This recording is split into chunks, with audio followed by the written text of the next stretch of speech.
When India and Pakistan clash on the cricket pitch, it's never just about the game, is it? No, never. It's always a cultural moment, a huge spectacle, and yeah, often loaded with so much history. But this particular match in the Asia Cup 2025, it just feels, well, different somehow. Yeah. There's this, like, unprecedented level of controversy bubbling up, really loud calls for boycotts, and then passionate defenses on the other side. And just a whole lot of questions about what this game truly represents right now. It's true. And what's really fascinating, looking at the sources you pull together, is just how deeply sport and geopolitics have become tangled up in this rivalry. Absolutely. They paint this really vivid picture, don't they, of this intense national debate that's happening everywhere, from like social media right up to the highest levels of government and sport. It forces you to think, doesn't it? It really does. It pushes that fundamental question: when should sport be separate from politics? And, well, when is it just inherently political? Yeah, exactly. And that tension, that line between sport and politics, that's precisely what we want to unpack in this deep dive. Right. Our mission really is to take apart all these complex layers that are making this specific match one of the most emotionally charged encounters maybe ever in cricket history. It feels like it. We'll look at what actually sparked this current firestorm, the arguments for playing, the arguments against playing. The money involved. Can't forget that. Oh, definitely the massive financial side of things, and also that rich, sometimes really turbulent history of cricket diplomacy between India and Pakistan. Yeah. It's all about trying to understand what this single match kind of reveals about the bigger picture, the broader relationship between the two nations. And to help you make sense of it all, we've drawn from a really comprehensive range of sources. Yeah, it's quite a mix. It is. We've got recent news reports, analysis from seasoned cricket writers, political commentators too, and even, interestingly, an academic paper on cricket diplomacy itself from the Pakistan Social Sciences Review. So hopefully a really good 360-degree view. That's the aim, giving you that full picture. Okay, so let's dive right in. What exactly sparked this latest controversy? Well, the sources really point us back to April 2025, to that horrific Pahalgam terror attack in Jammu and Kashmir. 26 tourists tragically killed. Just awful. And India's response, as you know, was swift and pretty decisive. This military action called Operation Sindoor, Right. which purportedly inflicted quite severe damage on some of Pakistan's critical defense infrastructure. So that immediate, very painful backdrop is absolutely crucial here. Yeah, you can't separate the match for that context. You really can't. And the public reaction, it was almost instantaneous and just incredibly emotional. How did that play out initially, like online? Immediately, you saw hashtag Boycott NDVPAC trending on X. Just shot right up. Right. People were sharing these really poignant, tragic photos from the Pahalgam attack. Posts saying things like, terrorism and cricket shouldn't go together. Pretty direct. Yeah. And others explicitly linking it to the military action. Tweets like, hashtag Operations Indoor is still on the why this cricket. Hashtag shame on BCCI, shame on BJP. It just captured that raw, immediate outrage and grief. And it wasn't just like random users, was it? I remember reading that some actual cricket news sources got involved. That's right.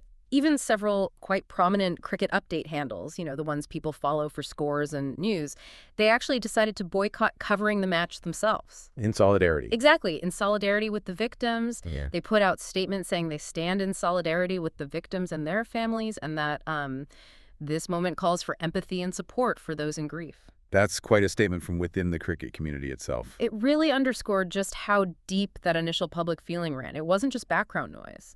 So from social media, where did it go next? Did politicians pick it up? Oh, absolutely. These calls for a boycott, they quickly escalated, moving right into the political arena. You had prominent figures, different parties, all weighing in. Like who? Any specific examples? Well, for instance, Manoj Tiwari, West Bengal's sports minister, and a former cricketer himself, which is interesting. Yeah, knows the game. Right. He firmly stated that human lives are more important than sports. He brought up past attacks too, like Pulwama, Pahalgam, Pathankot, saying this is a pattern. And he personally boycotted. Yes, he declared he was boycotting the match, the whole Asia Cup, actually, emphasizing this is just a sport, this is not life. Pretty strong words. And was there pressure from other political groups too? Intense pressure. You had members of the Shiv Sena, UBT, that's a prominent nationalist political faction. They were actually staging Protests. Protests specifically about the match. Yes. Leaders like Uddhav Thackeray, Sanjay Raut, Aditya Thackeray calling for a complete boycott.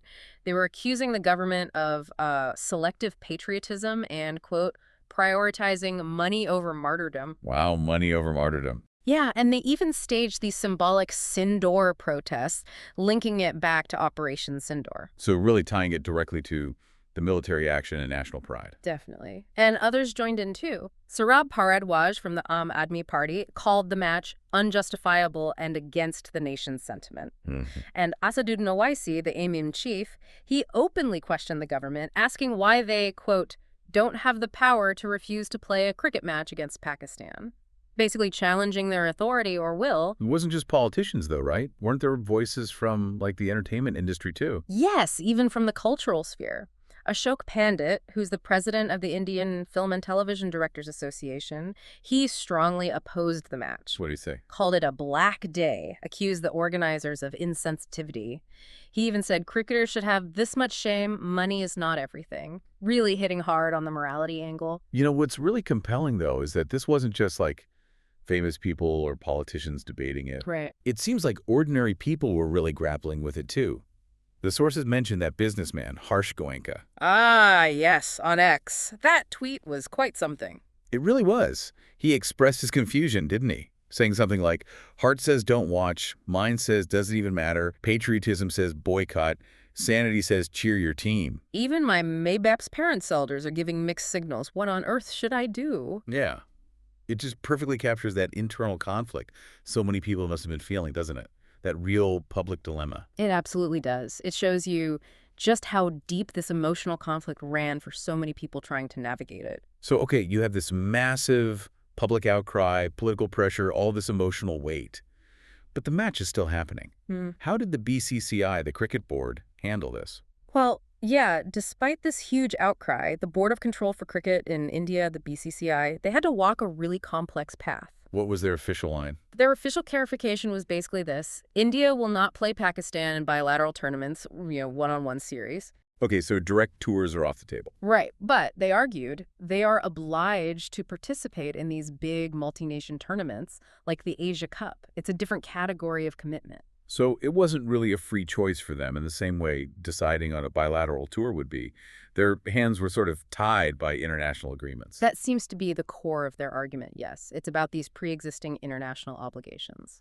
How does an organization like the BCCI even navigate that? You know, this stark conflict between intense national feeling on one side and these international rules on the other. What's the impact of being caught right in the middle like that?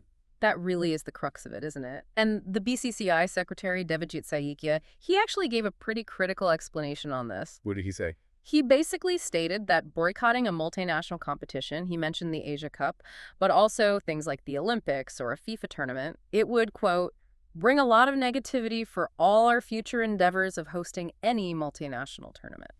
So looking ahead, worried about future hosting rights and standing. Exactly. And it would also, he said, essentially dilute the entire competition if a major team pulls out. He stressed that they follow the central government's guidelines on this. Okay. And they see participating as being in the interest of the game, not just for cricket, but for all sports and all the players involved. It's about maintaining India's place and influence within these global sporting structures. And the government itself, how did they defend the decision to let the match go ahead? Well, Union Minister Manohar Lal, he came out stating that the match and Operation Sindoor are, in his words, two different issues. Separating the two explicitly. Yes. He argued that opposing the match is, quote, not fair to the players, and made the point that cricket carries its own separate sentiment sort of beyond everyday politics. Interesting. Were there other political angles on this? There were, yeah. You saw some nuanced positions even within political factions. For instance, the Eknath Shinde-led Shiv Sena faction, the one aligned with the government, they actually took aim at the Congress party. They pointed out that international cricket matches were played during Congress's time in power, even when relations with Pakistan were tense. Their argument was basically, playing an Asia Cup match doesn't mean a change in policy. Kind of a this has happened before argument. Right, trying to normalize it slightly. And you also had Maharashtra's deputy CM, Ajit Pawar, acknowledging the reality of it, saying, look, in a country of 140 crore people, you're going to have differences of opinion.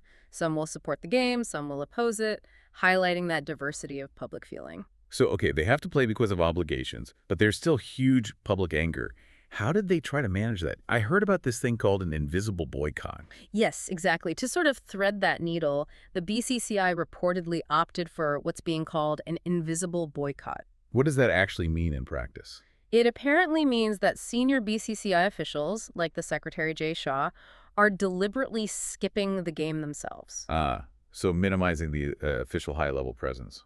Precisely. While still fielding a team, sending the players out there to actually play the match and meet those contractual obligations. Wow, that sounds like a very delicate political tightrope walk, doesn't it? Absolutely. It's an attempt to, perhaps, acknowledge the public sentiment and anger while also satisfying those international commitments without fully committing to either side of the argument. It's clear the decision to play, or not, has these huge ripples beyond just politics and feelings. Let's talk about the money. Because let's be honest, in modern sport, money talks. Oh, it does. And in an India-Pakistan match, it's practically shouting.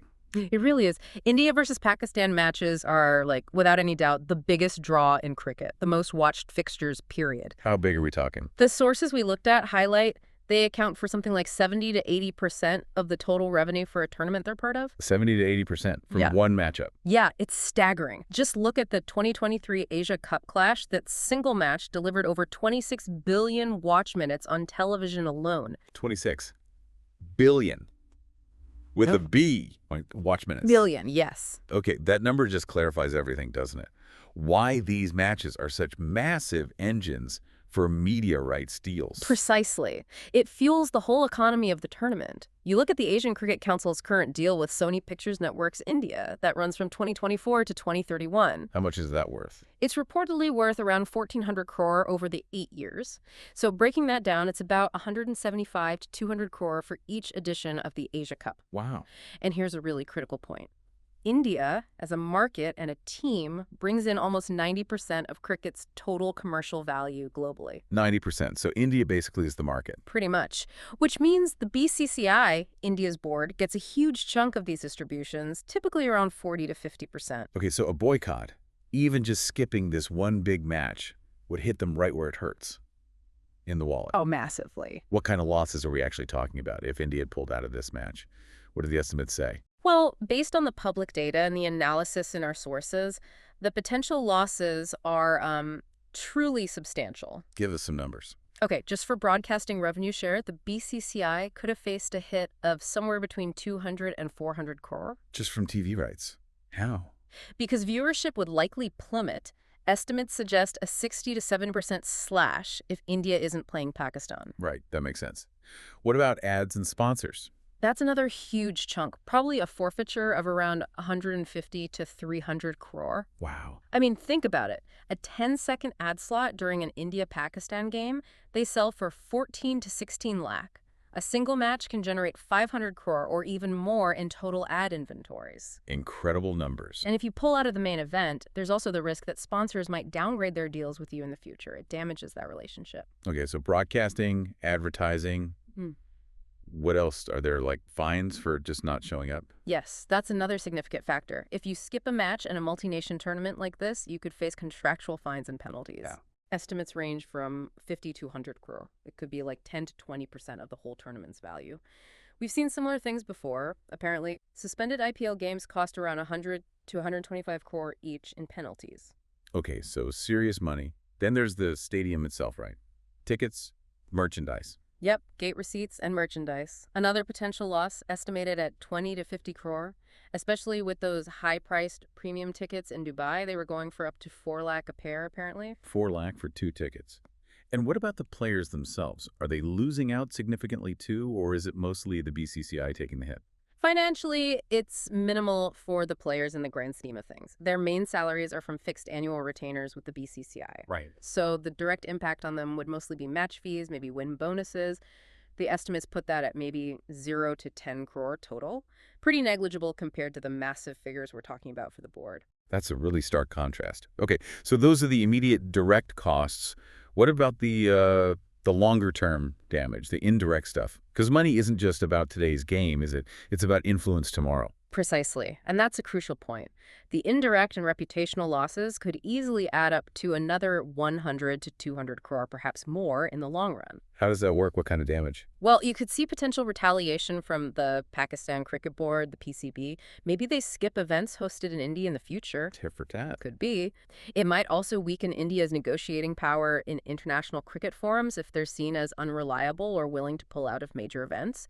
And long term, it could discourage sponsors from investing heavily if there's uncertainty around these key fixtures. So if you add all that up, Yeah. what's the total potential financial impact of a boycott? All told, the estimated immediate loss for the BCCI if they had boycotted looks to be somewhere in the range of 420 to 860 crore. Wow. Almost $1 billion potentially in rupees. And potentially exceeding 1,000 crore when you factor in those longer-term impacts. These figures are just staggering. But what do they really reveal? Beyond the sheer size of cricket's economy, what does it say about India's position? Well, it reviews the incredible financial muscle the BCCI has, obviously. Their revenues were reportedly over 16,000 crore last year, net worth over 20,000 crore. A boycott wouldn't collapse the board. Right, they could absorb it, technically. They could, but officials are clearly very wary of setting a precedent. A boycott isn't just a loss of current revenue. It's a move that could seriously undermine India's economic dominance in global cricket. So it's strategic. It's highly strategic. It underscores that for the BCCI, this isn't just about the money from this match. It's about protecting India's, frankly, unchallenged economic power in the sport globally. It's a very delicate balance between that national sentiment we talked about and maintaining that global financial position. Given this whole current firestorm, it really makes you wonder, has cricket ever actually managed to bridge this divide between India and Pakistan? That's a great question. To really get a handle on today's complexities, I think we have to look back at that long, often really bumpy history of so-called cricket diplomacy. Yeah, it's got quite a past. And interestingly, the Asia Cup itself, where this match is happening, it was originally conceived way back in 1983 specifically to promote goodwill between Asian nations. Right, that was the idea. But it almost immediately ran into political trouble, didn't it? It did. India boycotted the 1986 edition, then Pakistan boycotted in 1991, both because of the political climate at the time. So politics interfered right from the start. Exactly. But there have been moments. That academic paper we mentioned from the Pakistan Social Sciences Review, it makes the case that cricket has, quote, most of the times played a role of successful diplomacy when the tensions were on peak, calling it a bridge of peace. Are there specific examples of that working? Well, the most famous one is probably General Zia-ul Haq's cricket diplomacy back in 1987.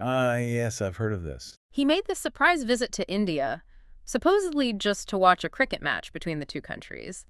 But while he was there, he met with the Indian Prime Minister at the time, Rajiv Gandhi. And this was during a really tense period, right? Extremely tense. It was during something called Operation Brass Tracks, a massive Indian military exercise happening right near the Pakistan border. Tensions were incredibly high. Some feared it could lead to war. So the cricket visit helped. It's widely credited with helping to diffuse that specific crisis. That meeting, facilitated by the cricket match, eased the immediate tension. And that's actually when the term cricket diplomacy was formally coined in the region. I remember reading about Shawar Muhammad Khan, the former PCB chairman, in his book, Cricket, A Bridge of Peace.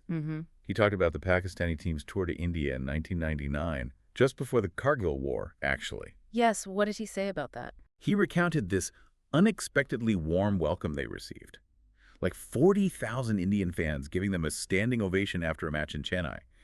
And seeing Sikh girls in the crowd painting both Indian and Pakistani flags on their cheeks. Wow, that's a powerful image. Yeah. And even Imran Khan, back then, apparently noted cricket's potential healing role.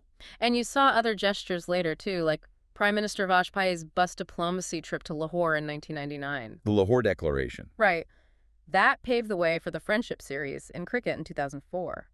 Vajpayee famously gave the Indian captain, Sourav Ganguly, a bat with an inscription. What did it say? Khelhi nahi dilbi jeeti, which means win not only the game, but win hearts as well. That's quite a message. It was, and you even had Rahul and Priyanka Gandhi going to watch a match in Karachi during that series, really emphasizing those people-to-people contacts. So there was a period, maybe mid-2000s, that felt more hopeful. Yeah, the period between roughly 2005 and 2007 is often looked back on as a kind of golden era for cricketing relations.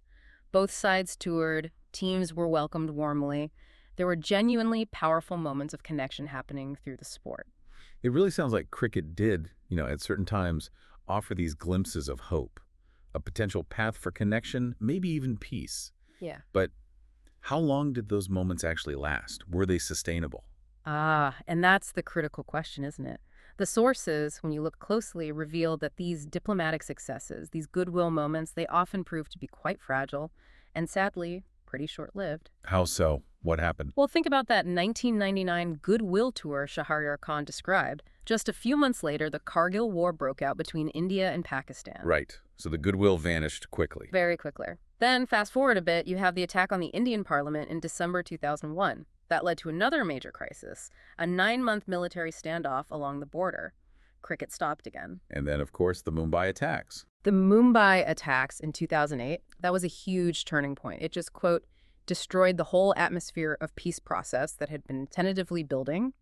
And that's when India effectively banned bilateral cricket series with Pakistan, saying they wouldn't resume until Pakistan stopped supporting insurgency. So it's this cycle, isn't it? Hope, Yep. then conflict, then hope, then conflict again. That's the critical pattern you see again and again. While cricket diplomacy can sometimes create these temporary openings, maybe soften the edges between the governments or foster some public goodwill, Like Zia's visit maybe preventing a war. possibly, or the friendship series generating warmth. But it rarely seems to provide a lasting solution to the really deep underlying geopolitical conflicts and security issues. So cricket reflects the relationship more than it changes it. That's a good way to put it. It often acts more like a sensitive barometer for the state of bilateral relations. It reflects the ups and downs very quickly rather than being a truly robust bridge that can actually withstand the storms of political reality and deep-seated mistrust. Okay, so if cricket diplomacy hasn't really delivered lasting peace, there must be a strong counter-argument being made today, right? About why playing might actually be a bad idea. Oh, absolutely. There are analysts like Brajesh Kumar Tiwari mentioned in the sources who argue pretty forcefully that this whole idea of cricket diplomacy has, quote, yielded little in the long run. And might even be harmful. Yes, potentially counterproductive. They often point to that statement made by the Prime Minister, actually in the context of the Indus Water Treaty, but now applied to cricket. Blood and water cannot flow together. Meaning you can't have normal relations like playing sports while conflict or terrorism continues. That's the core of the argument. Continuing to play matches, they argue, kind of normalizes relations on the field while terror flows across borders. It could be seen as legitimizing the status quo or even worse. Worse how? Well, some argue it effectively legitimizes the violence or indirectly subsidizes the Pakistan Cricket Board through shared tournament revenues, which, in their view, means indirectly funding an adversary state. That's a strong claim. And do the sources link this to other international examples to show it's not just an India-Pakistan thing? Yes, exactly. They draw parallels to other historical sporting boycotts to make the point that this isn't unprecedented. Like which ones? The most prominent examples mentioned are the boycotts against apartheid South Africa using sport to isolate the regime. A classic example. Right. And more recently, the exclusion of Russia and Belarus from many international sporting events following the invasion of Ukraine. The argument is that these examples underscore the established legitimacy, internationally, of using sports boycotts as a tool for exerting moral and political pressure. So it's presented as a valid, recognized form of statecraft, essentially. That's the counterargument, yes. That sports can and sometimes should be used as leverage when fundamental values or security are at stake. Okay, so we've explored all these layers, the history, the politics, the protests, the huge financial stakes, the arguments for and against playing. Now, the really immediate question for today's match is, what's the actual mood on the ground? Like, right now, are people showing up? Are they even watching? Well, the sentiment seems definitely divided, maybe even fractured. Reports were indicating maybe only a 50% turnout expected at the stadium in Dubai. 50%. For India-Pakistan, that's incredibly low, isn't it? Highly unusual. These matches are normally completely sold out, huge crowds, electric atmosphere. 50% suggests something is definitely different this time. Why so low? Is it just the boycott calls or something else? It seems to be a mix. There's also this sense, I mentioned in some reports, that maybe people just don't want to be seen publicly watching an India-Pakistan game right now. Ah, so watching privately at home is okay, but maybe not celebrating in a pub or restaurant. Possibly. Like, the emotions are just too raw, too complicated for that kind of casual public display of support for the game itself, even if they support the team. And we've definitely seen some very visible public protests, too, haven't we? That demonstrates that division quite clearly. Oh, yes. We mentioned the Am Admi Party's women's wing earlier. They were actually smashing television sets in protest. Smashing TVs. Wow. Yeah, and offering Sindoor symbolically to the prime minister, calling the match itself an insult to the martyrdom of soldiers and victims. Really visceral protests. Were there threats against public screenings, too? There were reports of threats of disruption for public screenings planned in places like Chandigarh, coming from some political parties. So it shows a really deep level of public frustration and these very conflicting emotions, where for some people, even just watching the match feels like a betrayal. And yet, despite all of that anger, that protest, that division, you still see what one of the sources called the pure and unadulterated love for cricket. That passion for the game itself, it still somehow manages to shine through, doesn't it? It absolutely does. That's the other side of this, isn't it? The powerful, enduring appeal of the sport itself. What does that look like on the ground? Well, you get these on-the-ground reports from places like Kolkata, where fans were still out, cheering for Indian team, seeing the match as a different kind of battlefield where, quote, India will beat Pakistan. So channeling the rivalry onto the pitch. Exactly. And young fans expressing just pure excitement about the game. Then in Bhopal, reports said cricket fever was still high. Fans showing die-hard loyalty to the team, getting excited about new players like Shubman Gill. It's fascinating, isn't it? This deep split. It really is almost like a reflection of society itself right now. You have this undeniable grief, real anger, real political tension. Yeah. But for many, many people, that sheer passion for cricket, the pride in their team, the simple desire to see them win against their biggest rival, that seems to transcend even these profound political issues. So the match becomes a different kind of battlefield, as that fan said. Exactly. A battlefield for national pride may be played out on the cricket pitch instead of elsewhere, even if, as we discussed, more people might be watching it privately at home this time rather than out in public. Speaking of the match itself, then, what are the actual details for this game? We know Pakistan won the toss, right? They did, yes. Pakistan won the toss and chose to bat first, which could be significant in the UAE conditions historically. Teams batting first have often had an advantage there. And what about India's team? Any surprises? No, India went in with an unchanged playing ex-Siva from their opening match against the UAE. So who's in the lineup? You've got Jasprit Bumrah as really the only out-and-out specialist fast bowler. Hardik Pandya is there as the fast-bowling all-rounder. Okay. Lots of spin, then. Yes. 3 frontline spinners, Axar Patel, Kuldeep Yadav, and Varun Chakravarthi. Plus, Shivam Dubey offers a 6th bowling option, maybe some medium pace. And the batters. Openers, Abhishek Sharma and Shubman Gill. Then Tilak Varma, Suryakumar Yadav, who's captaining today. And it's actually his birthday, too. Ah, captaining on his birthday in an India-Pakistan match. No pressure then. Not at all. And Sanju Samson is the wicketkeeper batsman. So, a pretty strong lineup, especially in batting and spin. What are the captains saying about the intensity, especially with all this, off-field noise surrounding the game? Well, both captains, understandably, acknowledged the intensity. India's captain, Surya Kumar Yadav, was quite direct. He said aggression is necessary, quote, and without aggression, I don't think you can play this sport. Setting the tone. Yeah. Pakistan's captain, Salman Agha, had a similar view on individual players needing aggression, but he also said there were no specific team instructions about being overly aggressive.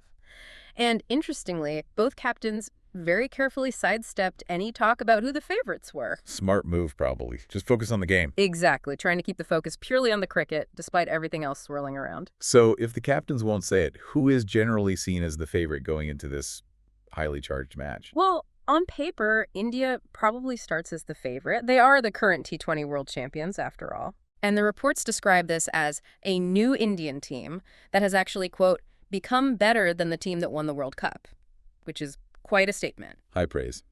And Pakistan. Pakistan is seen as being in a bit of a transition phase currently, perhaps not as settled or experienced as the Indian side right now. It's T20 cricket, right? And it's India-Pakistan. Exactly. That's the huge caveat. T20 is the shortest, most unpredictable format.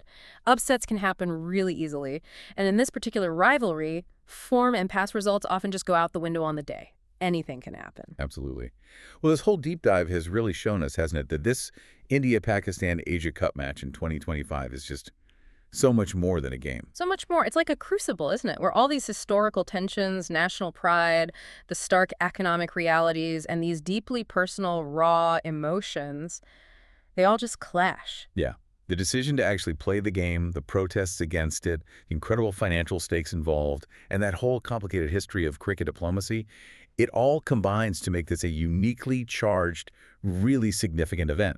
It truly does. And, despite those historical roots of cricket diplomacy, those moments where it did seem to offer a bridge. Yeah, those glimpses of hope. Right. But recent events and maybe the sheer scale of the financial realities now, they really show that the cricket pitch, the crease, it just isn't neutral ground anymore, if it ever truly was. It raises such a profound question, doesn't it?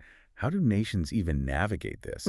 This tension between sport, which is supposed to be this universal language, Right. and the raw, often unhealed wounds of conflict and politics, especially in a world that's just getting more interconnected and maybe more politicized. It's the central dilemma.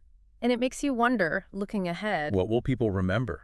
Exactly. What will future generations choose to remember from this particular match? Will it be the score, the winner, the loser, the actual game itself? Or will it be the incredibly tumultuous, complex, and emotional circumstances surrounding it? Something definitely for you to ponder, long after the final ball is bowled today.